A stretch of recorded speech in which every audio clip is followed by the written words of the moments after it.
ni mi ang e a hu we nich no ko e o we a he o bonjour ogajige higanin indigenous magazine dodam Mississaugas and Dow New Credit Dunji.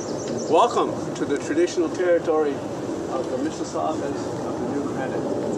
And if you studying geography, you'll know that our great country, how it looks and how it is made up, and every place the indigenous people of this country live. And they lived off the land, they lived off the trees, and we call them the stick-standing people. The stick-standing people made our houses. We would take the young saplings, bend them over, and we would peel the bark from off of the birch bark trees, and we would roll them up into bundles.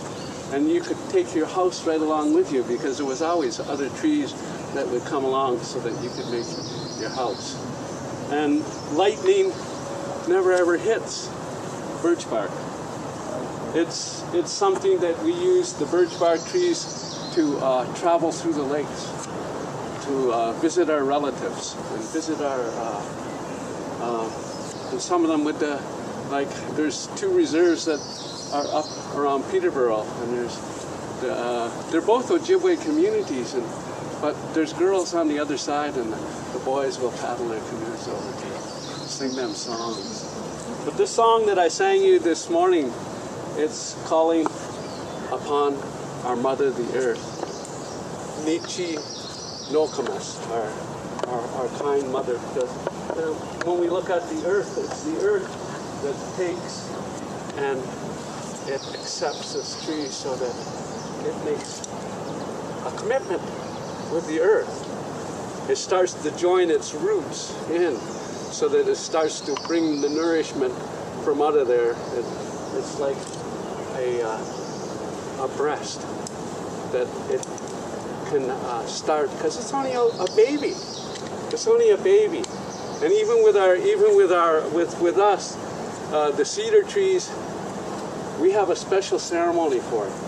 When we're going to take the life of a tree, the community will gather together, and what they'll do, they'll give tobacco to that tree and tell it that it's going to be used to hold our babies. And we'll cut a ring all the way around the tree, so that cuts off its life supply of water. It dies and it dries out. And so when we cut it down, then it's easy to split. It's all dried, it's split, and then we make our tikanogans out of it. So trees are really, really important to us. And they were, and even to this day, they're part of what we use in our ceremonies. And one of the medicines, like each direction has a medicine. And in the east is tobacco. And in the south is cedar. So cedar it reminds us that of our women, because they, whenever we're looking in the middle of winter, we'll always see that green, so we know that when springtime comes around, that even though the snow is here, that there's life here. So the green is there. And so I had a young man as a student, and he's from Alberta, but he lived in Toronto. And so he went on a journey to join all the Aboriginal people across Canada together, so that they could start to re-embrace all of the customs, things that they had. And he started out in Newfoundland, and he went all the way out to BC.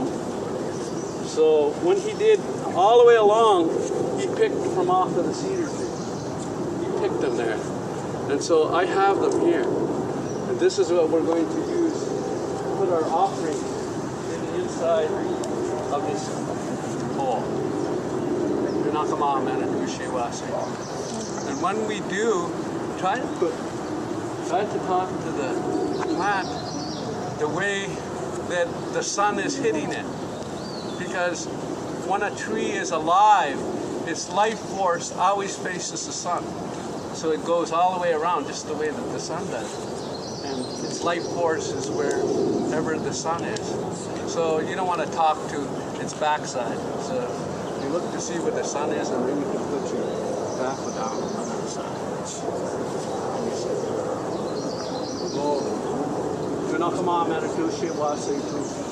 We give thanks to the stick-standing people that they might grow and they might be strong, and that our future generations, because they'll probably outlive us, that our babies will be able to benefit from the oxygen that is produced.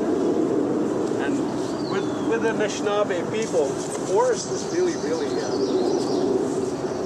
whenever we have ceremonies and the women are here, we make up 2 little canoes like this, and we call them spirit plates, because when we join together, we'll have a feast, and there's always berries and a little bit of tobacco, and so they make like a little canoe out of birch bark, and one has the bark facing out so that the white is there, and the other one it's the inner bark, so it faces out, and the one with the white bark is for the female part of life.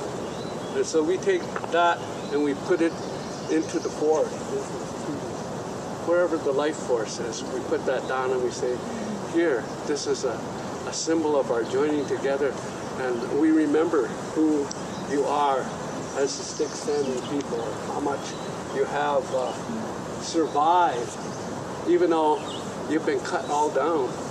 So we put that there to start new life. It's just like this. It's a fertilizer.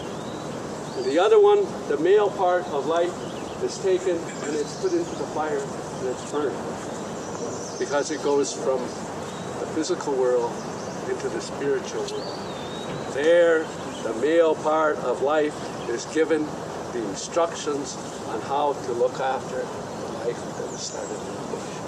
It teaches us responsibility.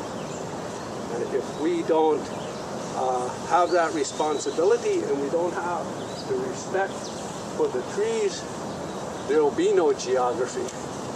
You'll see vast forests all cut down. And I always look at the way that the tar sands are. Do we need that kind of money? Where it takes 3 barrels of water to produce 1 barrel of oil. So that oil, at one time, you could see it from the satellites. You could see small pools. They call them ponds. But now they're lakes. And all that water is undrinkable. And I always thought to myself, why doesn't the Canadian government take it into action and say this? We're not going to let you drink any more oil from out of the ground unless you can turn those pools and those lakes of unclaimed water back into something that's to be able to sustain life. Because that's what we call water, the lifeblood of our mother, the earth. And it helps these trees. As we plant them, they're only small, but later they'll be big.